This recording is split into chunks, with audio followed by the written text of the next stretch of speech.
اگر سجدہ صاحب واجب تھا کرنا بھول گئے تو نماز کے لیے کیا حکم ہوگا؟ یہاں پر اب دو شرطیں ہیں، وہ یہ کہ ایک پہلی یہ کہ بندے نے نماز سجدہ صاحب واجب تھا، سلام پھیر دیا، نماز ختم ہو گئی،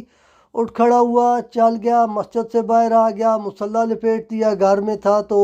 یا کوئی بھی کسی کھانے میں مشغول ہو گیا، کسی کے ساتھ بات میں بزی ہو گیا، فون کے اوپر لگ گیا،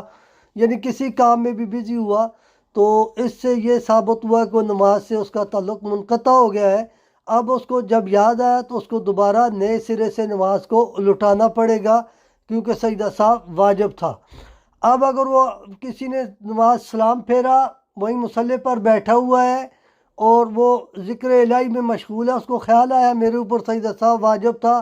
تو وہیں مصلی پر بیٹھے ہوئے وہ سلام پھیر کر کے 2 سجدے کرے، تشہد، درود پاک اور دعا پڑھ کر کے اپنی نماز کو کمپلیٹ کر لے۔